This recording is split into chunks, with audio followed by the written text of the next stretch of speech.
Is this season 4, episode 3, maybe? Or 4, if we do merchant. They alternate between Yeah. between merchant and partners. So I think it's it's 3. So season 4, episode 3.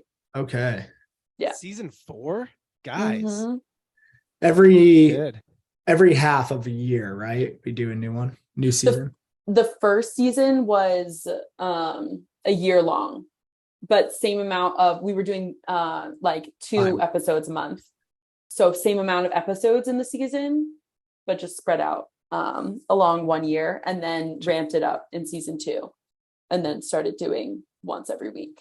So now it's been each half of the year.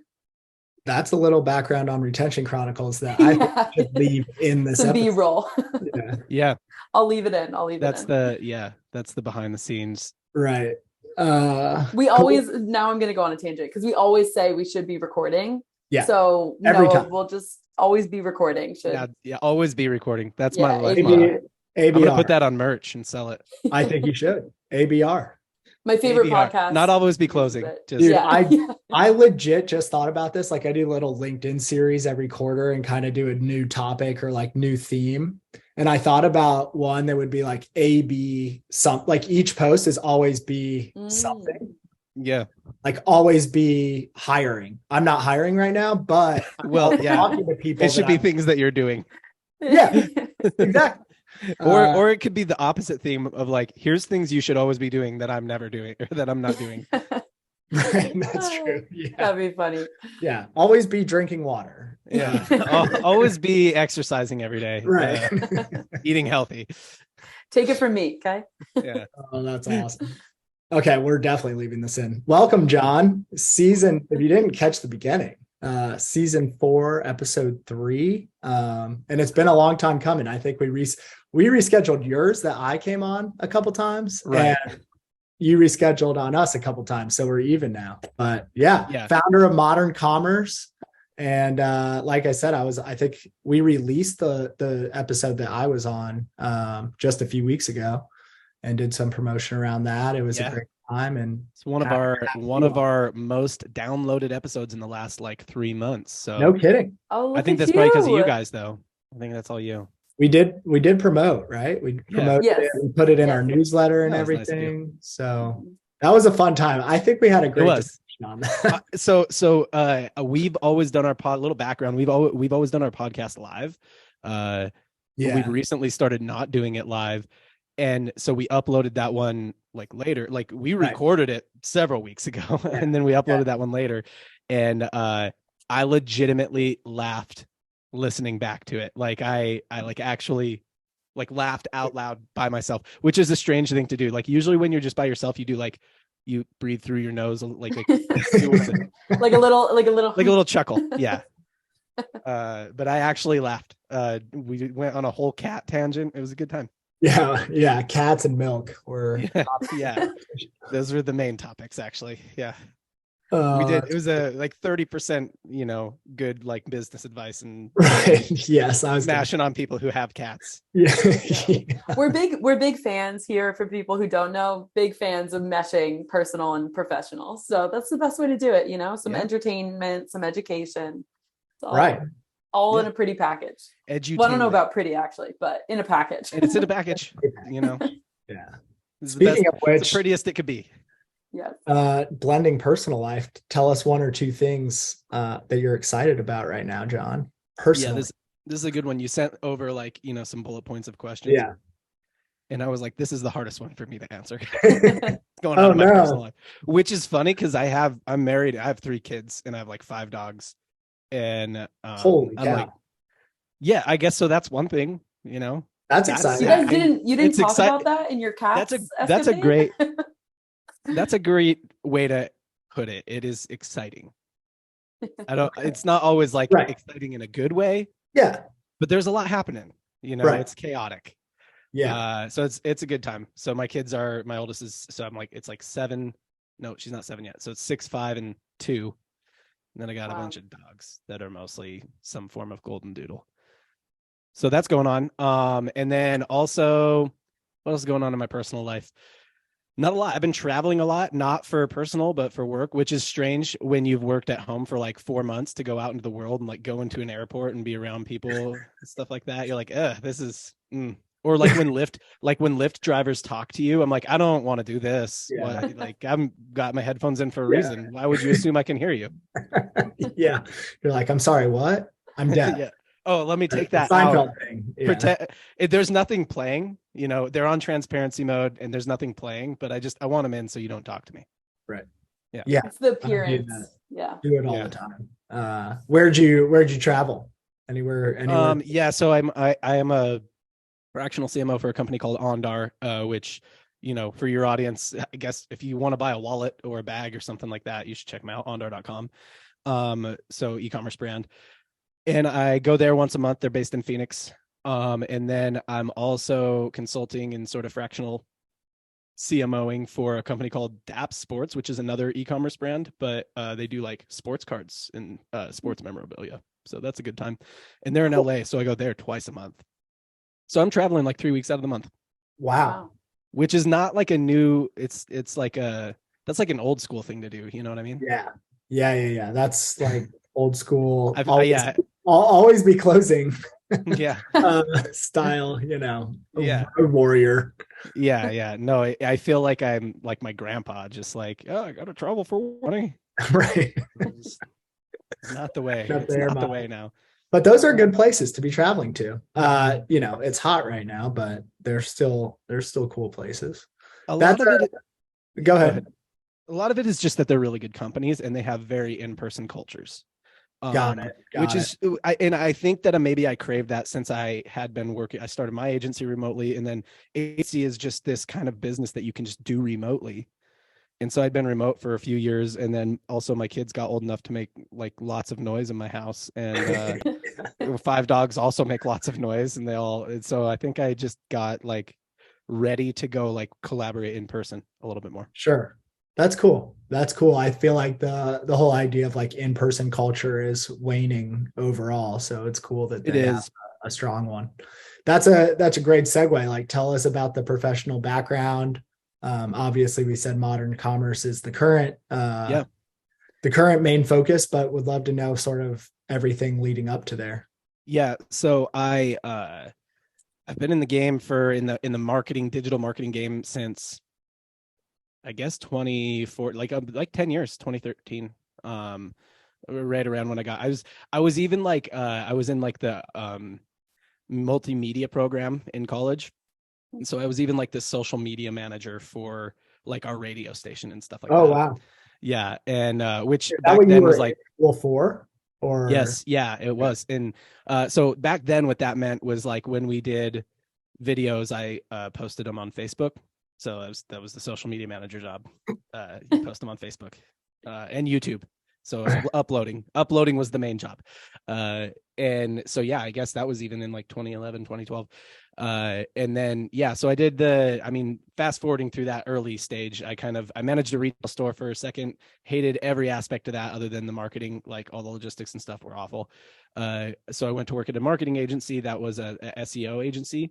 And they had like 17,000 clients. Said that right. It was 17,000. That was the number when I left. Oh my God. Lots of local business clients. So it's like, if you're a dentist, if you're anywhere in the United States and you look for a dentist in your city, their SEO is probably done by that company, or a lawyer, or like anything really. So they had tons of so it was an assembly line. Basically it was a glorified like factory line. And I went from, I liked that a lot and I like rose through it and stuff like that. But then I went from there to like the opposite, like a super white glove agency that had like 10 people, and the agency with only 10 people or less than 10 people did like $12 million a year in revenue with like whatever, 8 clients or 10 clients or something like that. So really big clients that had really big budgets. So it was like the opposite kind of work. I went there, and that like I was trying to go the opposite direction. That's when I first started. They hired me because of my SEO background, but that was when I first started managing Facebook ads. That was like 2015. So I knew what ads manager looked like, and that qualified me to be the head of paid social in 2015. They're like, oh, you've been inside ad Yeah, manager. that was it. That was the only qualification. Yeah. That was basically my whole career story. Is I've done a bunch of jobs I'm not qualified for, and then figured it out on the doing it. I have no lack of too much confidence. That was a weird thing. I have too much confidence. I could have just said, yeah. I have no lack of times in my life where I've been overconfident. Give the listeners a puzzle, you know, they have to figure it out. No lack of too much. What? Yeah. So you kind of need that to dive headfirst into a role that's bigger than you've ever done. So yeah. Also, that whole time I forgot this. I overlaid this. Like I was helping launch this thing that was like group. I was a cross country and track like All-American in college, and I ran a professionally afterwards. And so I was helping launch this like Groupon for runners, which is just an awful idea because Groupon already is that. But like we thought it was a good idea at the time. Like most people are doing startups. And that was how I knew how to do Facebook ads manager. And so, yeah, like that qualified me for head of paid social over like multiple 6-figure budgets instantly. So I learned fast. You learn fast when you spend that much money. And sometimes burn that much money. So when I left, I got fired from that agency, and like, yeah, it was intense. So my wife was pregnant with our second child at that time, and we already had one child, that's hence second child. She was in school. She was in nursing, so she didn't really have a job. She was just in nursing school. We had just moved so that her parents could help us out, and I was like, providing for us with that job, and that was the only income. And I got fired, and it was like, oh man, this is bad. And so I like walked into the parking lot, and like usually the first thing you do is you call a significant other or whatever, you tell them what happened. I did not do that. I was like, that's not like what I want to do right now. But what I had done was, when I got made the head of paid social and I got given these big budgets, I was like, I don't know what I'm doing. So I just started networking. Like I just started going to every event that agency would send me to. I started getting Facebook groups. That's what was more popular then. Like now it's kind of Twitter, but Facebook groups were kind of the thing then. And I just started learning. I started this mastermind. You know, what's funny is like I was not qualified at all to run 6 figures a month in budget, but I like posted in a Facebook group, like, hey, anyone else who's doing 6 figures a month and spend want to make a mastermind of like people who are doing 6 figures plus, like just acting like I belonged, you know? And like a bunch of people did. And I legit to this day, I'm like, I credit that mastermind with like so much. Wow. So I walked out, like after they fired me, I walked out. It's like the most awkward thing ever to get fired from an office, like an in-person office, and like go clean out your desk, like while everybody's like pretending, they're like looking at their computer, like pretending they're not seeing what's going on. That's so ruthless. Like this was like during the workday. No, they specifically said I've been fired. Well, fired is a weird way to put the other thing I've been, but because it was bought out. But I've been let go or parted ways with twice, and it was both times on a Friday, and both times it was like Wednesday or Thursday. They're like, hey, can we get a meeting with you at 9 a.m. on a Friday? So like if someone ever asks for a 9 a.m. Friday meeting, be like, I'm out of town that day. So and then start looking for a job. That's my big hot tip. And if you're not going to fire someone, don't ask for a 9 a.m. Friday meeting, because apparently that's the time you fire people. Right. Jeez. No, well, I'll ask you for a 9 a.m. Friday meeting. Yeah. Don't do it. It's a trap.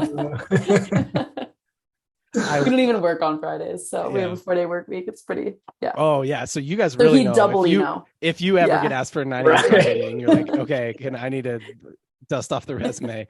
Yeah. So they let me go, and there's like this awkward, and like I had the wherewithal, because it's like a very emotional experience when it's like the first time in my like career, you know what I mean? And I had like the wherewithal because I'd been doing this networking and stuff, and I was like, what am I going to do? What am I going to do? I guess that I had brought some clients into the agency that like specifically wanted to work with me because I was so active in these Facebook groups.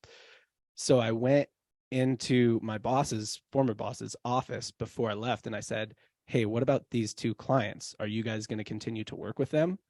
And he goes, no, I don't think so. And I was like, can I? And he was like, yeah, just send them like I had to like send some documentation that signed their rights over to me and stuff like that. So I like Googled it and whatever, used LegalZoom or whatever. And and so I walked out, got in my car. I'm like sitting there thinking, I'm like, okay, well, that's good. I've got those two. And it wasn't a lot of money, but I was like, I've got those two. And then I'd also been networking. So I was like, okay, let me make a few calls. I made a couple calls. And by the time I talked to my wife, so I drove over to her campus because she's studying in the library there. So I drove over there. It was where I went to school too. So I like parked, went inside and sat down with her.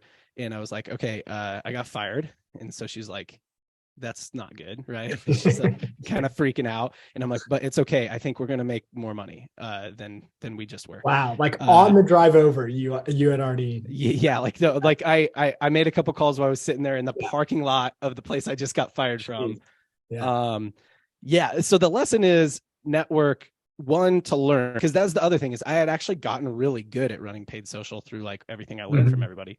One, to learn, and then two, because network is your net worth. Like that was it. I had instant business. I had instant other agencies who were like, yeah, you can freelance for me, or you can, so I had 4 or 5 clients, and it was going to be enough, slightly more than what I had been making. And plus, because I'd had just done this thing where I'd just doing this mastermind and just providing value. I wasn't looking for a job. I wasn't looking for work. I wasn't hunting for clients. Right. Like once people found out like, oh, you're a free agent, or like, oh, you just got let go. Like they're like, can I hire you? Or like, I know someone perfect for you to work with, or they just want to help out because they're like, all you do is bring value. Right. So I think that I don't know if there's a lesson there somewhere, but smarter people can figure out. Well, one is always be networking. Always be networking.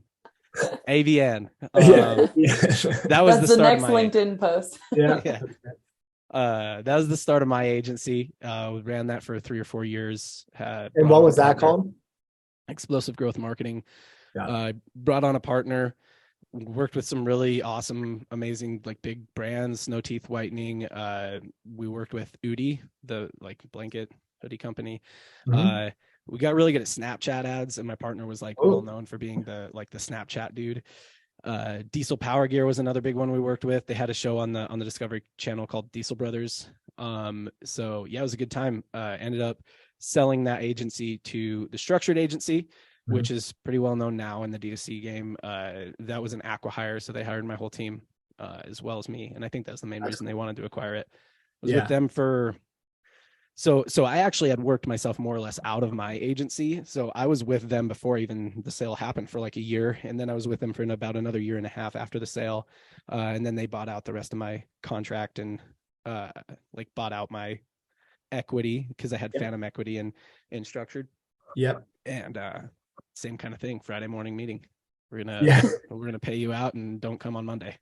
This one was a little easier to swallow, though. I think. At least there was some money involved. Right. Not a lot. It was my phantom equity. They were so much bigger than me that my phantom equity in them in that company was just it was like not even a 1%. But it was symbolic. There was symbolic. For sure. Hey, you got acquired, man. Like that's right. I can tell the story that I got acquired. Right. Yeah. So and then after that I was like, I'd been doing the podcast for about a year, 2 years, a year and a half, something like that, and I was like, I would really love to just do that full time. So that's kind of what we're up to now. We had this podcast, and we'd also started a sports podcast, and so I'm like, all right, well, can I build a media company, which is a whole other thing, and that's kind of what I'm up to now. But then obviously still doing some work in the e-commerce game because I didn't, when you're building a media company, you don't just make money right away. You got to have like a lot of people listening to you first. I'm sure you're spending a decent amount as well. You're definitely spending money. I'm good at that. Right. That is something you're very good at and experienced in. That's how you learn, right? But most of my experience, right. Spending money. That's a hell of an experience. What made you decide to go the podcast route? Like what sort of trends or indicators did you see that made you say like, man, I think there's something here? Yeah, a couple of things. One, I wanted to not be fireable again. Fair. Right. Like, so I looked at the most valuable people at Structured, and the most and I mean, I don't know, maybe I'm putting them on blast because everybody knows it's Structured. So I can't like get around it when I'm on these podcasts because like everybody knows I was at Structured because Structured is such a build and public company. So like, I don't want to overly put them on blast, but I look at the most valuable people at Structured, who I think is the most valuable people at Structured, and it's Chase Diamond and Nick Shackelford. They're co-founders. but like, even if they weren't co-founders, they're pretty indispensable because they're where all the business comes from. Yeah. Right. The internal creators, essentially. So I looked at that and I was like, okay, well, that's what whether I go work for a company again or not, I want to be a creator. Right. So what they're really hiring me for is my audience.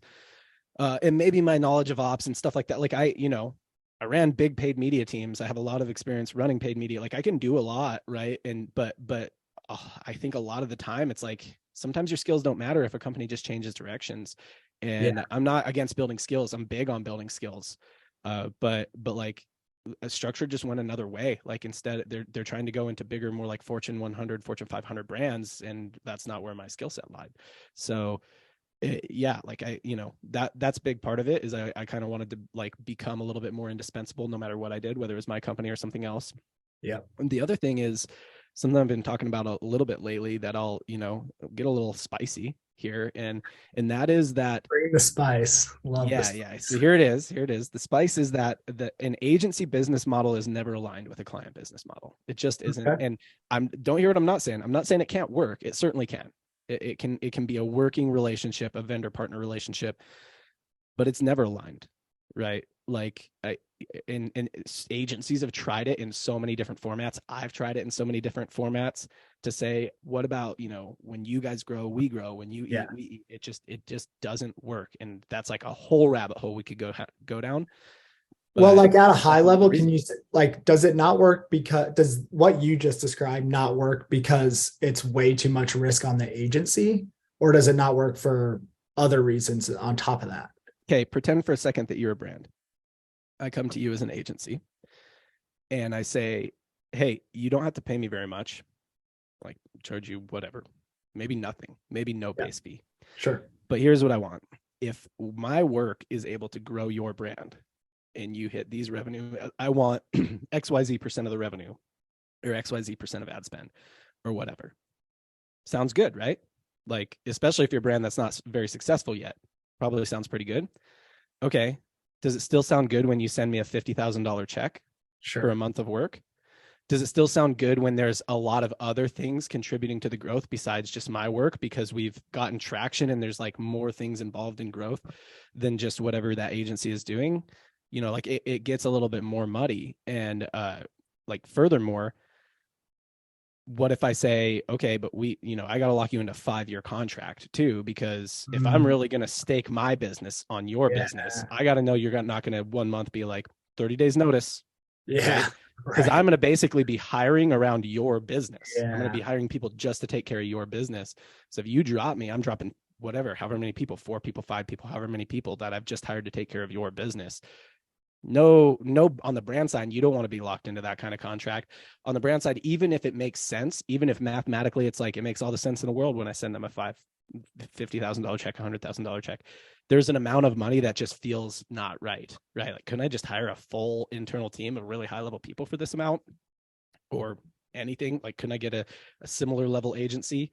Aside from that, once you get traction with a brand, they get so many pitches from so many, like they're just constantly getting bombarded with like, oh, I looked at your Facebook ads account or your ads you're running or your Google account or whatever it is, and I noticed all these, and then they that stuff gets forwarded to you. Like basically people are bombarding them and constantly tell them, I audited you without, really being able to audit. I audited you and I found all these mistakes, right? So they start like subtly undercutting your work. And a lot of times it's like, you're not using audience targeting. I'm like, yeah, we tested that 50 times and it doesn't work. So just chill. So I'm not saying all like some clients are good. It's just, that's just it. Like that's, you can't build a business around that. On the agency side, you can't build a business that way. You can't build a business around 3-4 clients. That's the dream. You really want to work with 3 or 4 clients and do really incredible work and share in the upside. Without equity, you just we've tried it. We've cut it, every way we can. We tried it every way we can. This is one of mine and Nick Shackelford's favorite things to talk about. It doesn't work. You got to build the agency model differently. You got to build it as like a vendor. Hey, we're a vendor. If that business goes out of business, if that good business, right, like we can't be that reliant on that. But we want to be a vendor who provides value as much as we can within scope. Right. Well, it's interesting, like the parallels between what you just described from an agency business standpoint and your personal experience of trying to de-risk, right? Like your personal career. Right. Yeah. It's well, and so that's the other thing is that I'm like, okay, if that's the case, then what is a flywheel? What is like more of a flywheel relationship where what's best for the business is also best for you? Yeah. So this is what I've been thinking about a lot in media lately. A great example of this that already exists is in the sports world. The Pat McAfee show is huge, right? Yeah. We're big fans. We're in Indianapolis. Hey, all right. So Pat McAfee show is huge. So I chose the right example for you. Yeah. Pat McAfee show is huge. Their relationship with FanDuel is symbiotic, right? FanDuel benefits from promoting the content that they make that promotes FanDuel, right? Because FanDuel, not even if people are already users of FanDuel, like they want people following Pat into bets, or they want people taking AJ's recommendations. You know what I mean? Like they want people betting more, right? So it's symbiotic. It makes sense for FanDuel to actually promote him in his content. It also makes sense for him to promote FanDuel, right? Like and so FanDuel gets customers from him, and then they get in this cycle of like, we show you, you show us, and then you bring customers in, and then cycle and become more and more valuable as we like share more content with them, and they become more bigger fans of you, and they use us more often. So I just started thinking about that as like, what are the more symbiotic relationships where as the brand grows, you also grow, and it's content and it's the traffic source, right? And the content ultimately that's what it is. It's it's a traffic source, right? Right. So that's kind of the route, I think. Yeah, man, that's so like for me personally, being the partnerships guy here at Malomo, you know, it's music to my ears. Where do we find this sort of like symbiotic alignment that makes it sort of a no-brainer to spend time together and that's what your podcast go to market together. And B2B podcasts are amazing for that, I think, because one, you can easily network with people that otherwise maybe would be hard to network with for partnerships. Totally. And two, you know, if you bring someone in with a piece of content, with partnership, with like onto a newsletter, into a podcast or whatever, you know, they might not be customers right away, but over time, there's the trust factors way up.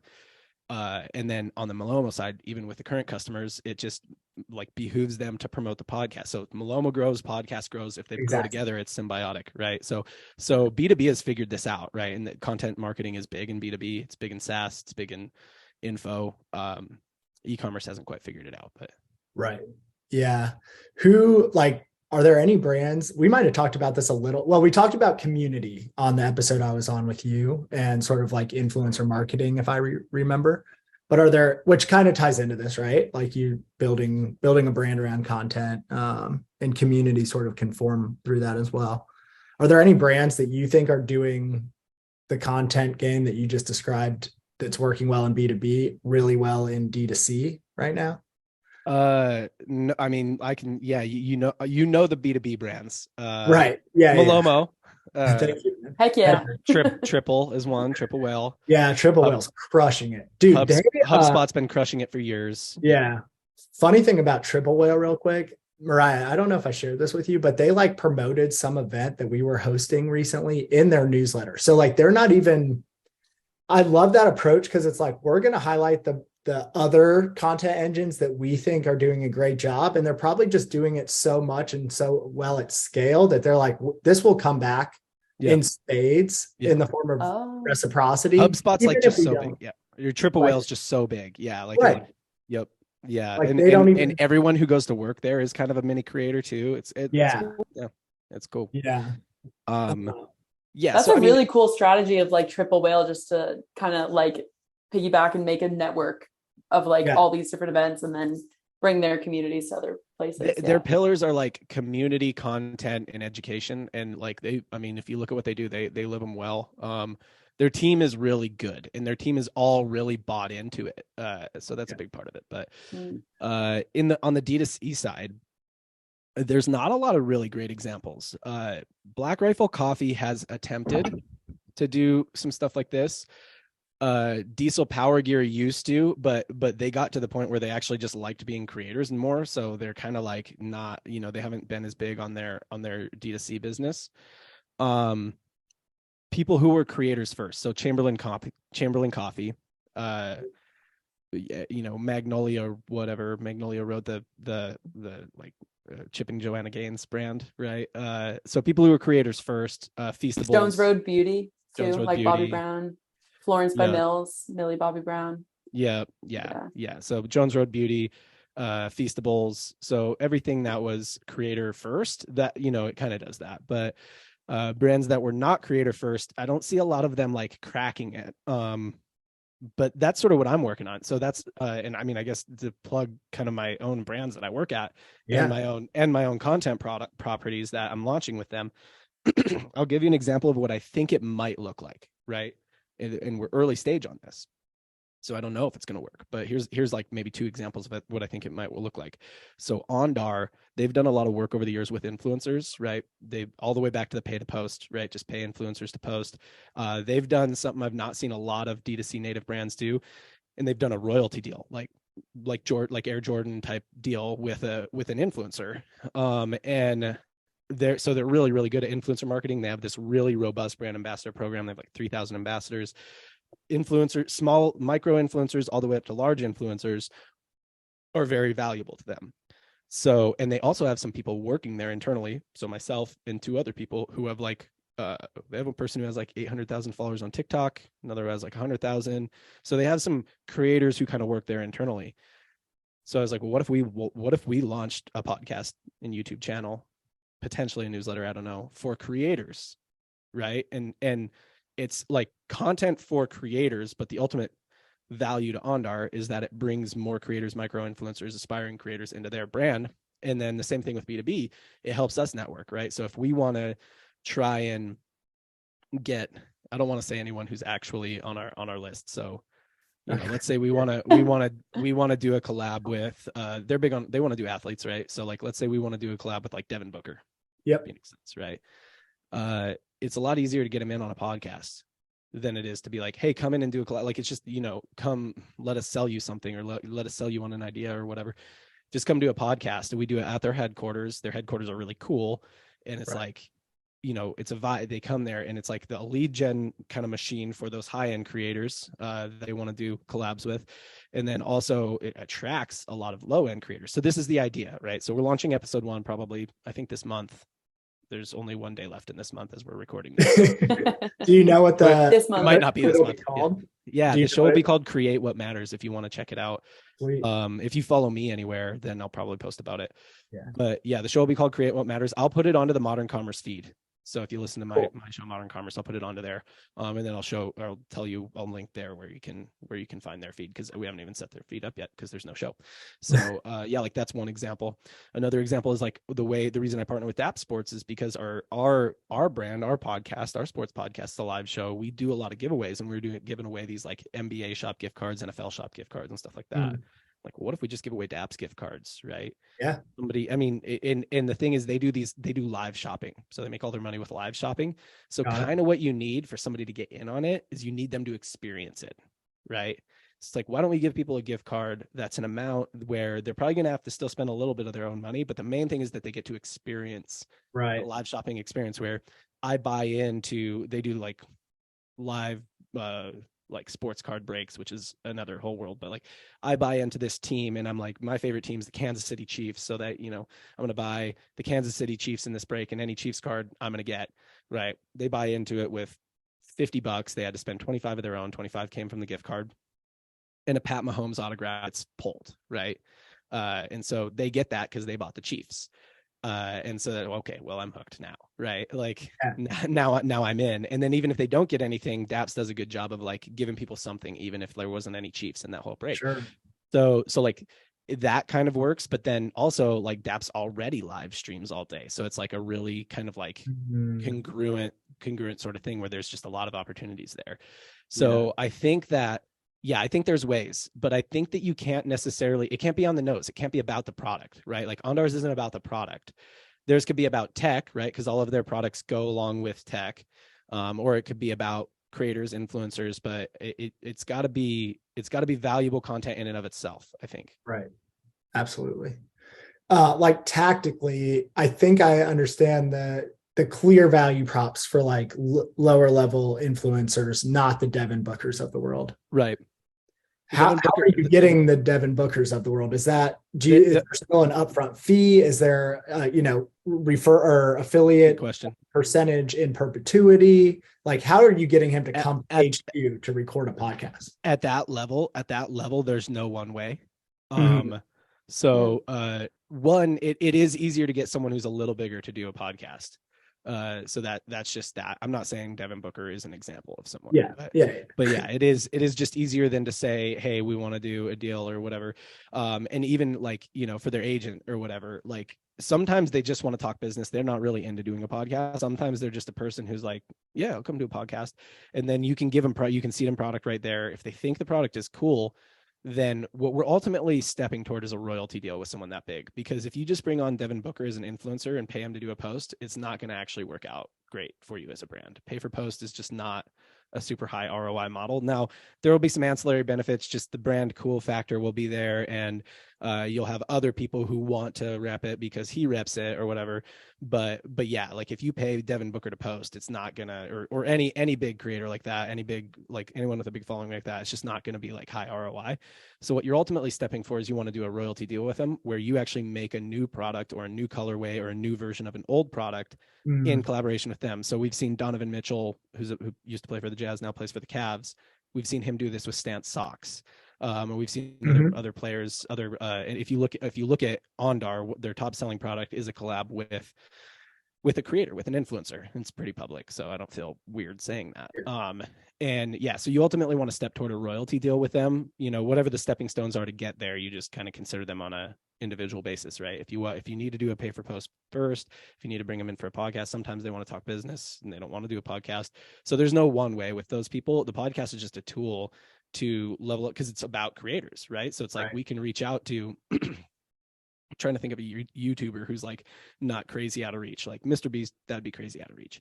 Sure. I don't know, an Airac or a smaller YouTuber.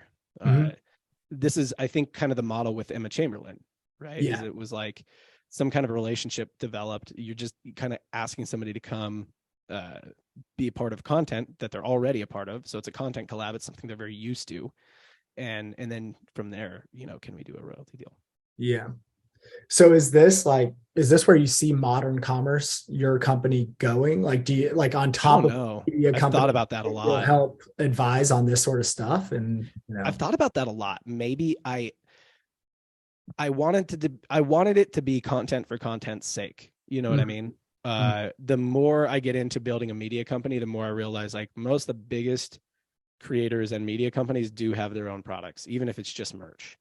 There's not a lot that are running solely on like an ads.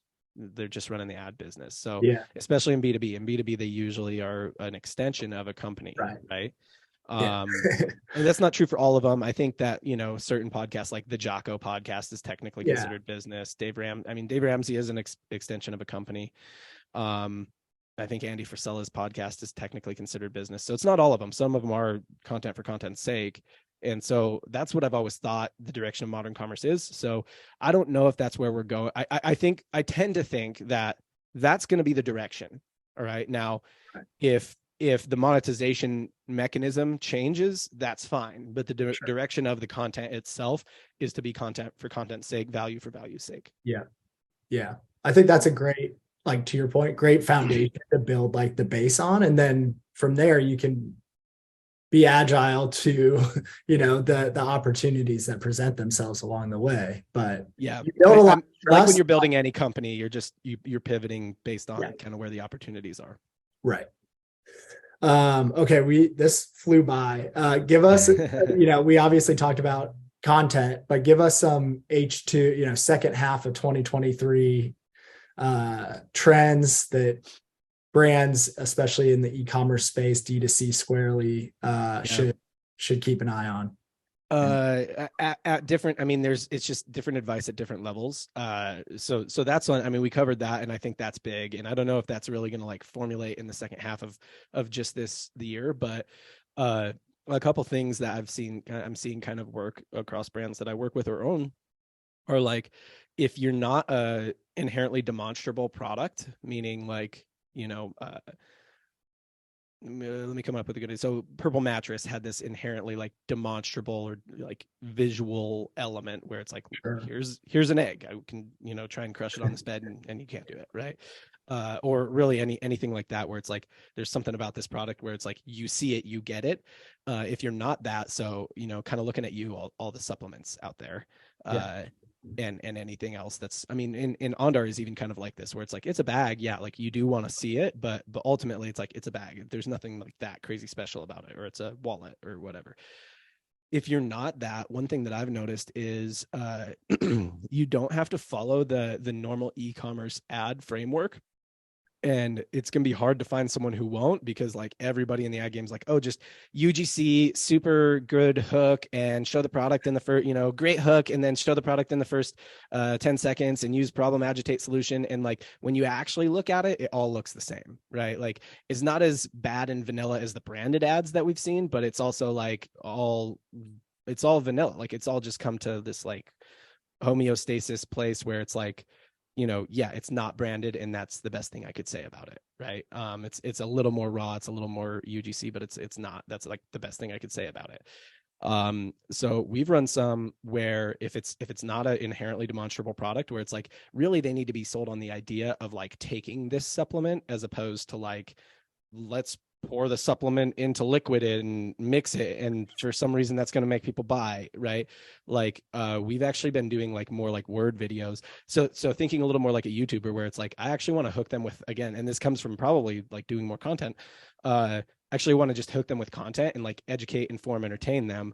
And sometimes it'll just be like a word video, like legit one of my best performing ads, red background, words, like, wow. So that's selling a physical product, right? So that's one thing. It's not going to be for everybody, but I think any brand like that is definitely worth a test. It's like a 3-minute video. Works really well. We don't talk about the product till like 2 minutes in. Wow. So and you could show the product. If it's Andar, we would need to show the product, but so I think that's one thing. And I think another thing we'll maybe see more of is a little more lead gen, especially building up to Q4. I've hit this a few times, and I'm always like, economics of lead gen rarely work. But I think people are getting a little more clever, like especially in the newsletter space, of like, why can't an e-commerce brand launch a newsletter? And there's a lot of ways for like newsletters to monetize, you know what I mean? Yeah. So it could be a little more monetizable on the front end doing lead gen, and then you just put your own brand into those ad spots, Sure. Yeah, it's interesting. Like, especially on the first point, I feel like there's again parallels between what we talked about, on the content. I know it's that's where my brain's at now. It's all well, it's like lead with value is like the high, always be. That's the high level. You did a good job. Yeah, I took a long time to say that. I guess that's podcast. I did, somebody the other day was like, oh, this guy wants me to be on his podcast. I don't know if I'd be good. I was like, can you take something that only takes like 30 seconds to say and do it in like say it in 2 minutes and still make it interesting? There you go. If so, you'd be a good podcaster. Well, I think there's value in it because you're actually getting into the tactics. Yeah. Whereas I'm just saying, like lead with value. What does that even mean? Yeah. What does that mean? Build brand. Yeah. Always be building brand. Yeah. Always be. That's a right. A-triple-B. Yeah. Oh, man. Okay. We squeezed a lot in a short amount of time. Before we hop off, John, you walked us through this super crazy, wild turning career, and you're up to some awesome stuff now. What's one thing that sort of helped you along the way, tip or trick that you sort of lean on throughout the journey? I'm a big time like learner and networker, and I think I tried to put that in earlier. Is like I consume a massive amount of content, right? Like, and this is, I'll give you an example that is like more contextualizable to a lot of people. the Game of Thrones books are not finished, but there's 5 of them, I think, and they're long. They're really long. Yeah. Like the audio versions are like between 35 and 50 hours long. Oh my God.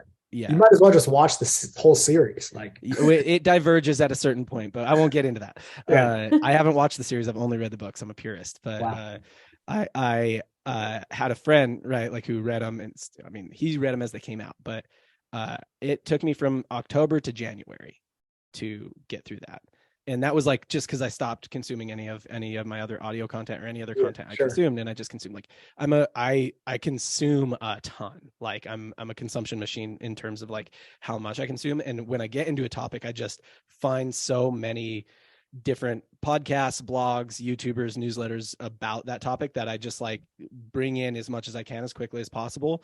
And then like as soon as that starts to feel a little stale, like I'm hearing the same stuff over and over again, then I get into networking with people about it, right? Like where do these people hang out? What are the events? What, you know, like can I just start reaching out to them on Twitter and being like, I like your stuff, you know, like, will they respond to me? And again, like leading with value. I'm not trying to reach out and pitch them. I'm not trying to get in their LinkedIn inbox. Like that's so much of the problem with what I see is like people are just like, hey, buy my shit, you know, like I don't know if I can swear on your podcast. I just yeah, you're good. The LinkedIn outreach right now is just it's so bad, dude. Nobody reaches out and just says like, hey, I saw this video and I liked this about it. They'll be like, I saw your podcast, are you interested in me clipping it? I'm like, have you actually seen it? Like right. So yeah, like I think that like a lot of it is just like consume everything people are putting out, right? Like as much as I can. And I'll try as many people as I can. I'll find the ones that I like. I'll like just take in as much information as I can about any topic that I get into.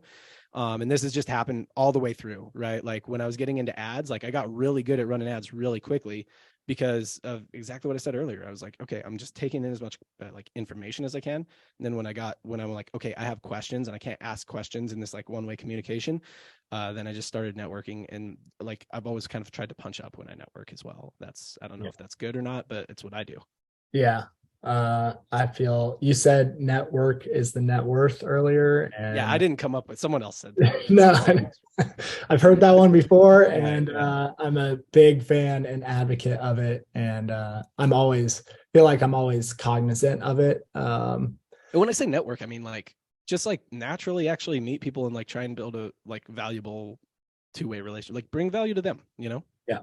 If you leave not like let me go to this networking BNI in my local area. Don't do that. That's awful. Yeah. That's not good. Don't do that. That's the best advice of the three. Don't do that. Here's some stuff you don't do. Yeah. Right. Okay. Awesome, John. We're a few minutes over, so I'm going to let you go, but really appreciate you stopping by and excited to see all the cool things you'll be up to over the next couple quarters. Yeah, appreciate you. I didn't get to shout out Malomo. It's good. You should use it. Thank you. Appreciate it. Will you guys release my family now? Not yet. I was going to say not necessary, but yeah, we can do that for you and the dogs. Yeah, thank you. Okay. Thanks, John. Thanks for Thank you. Okay. See you.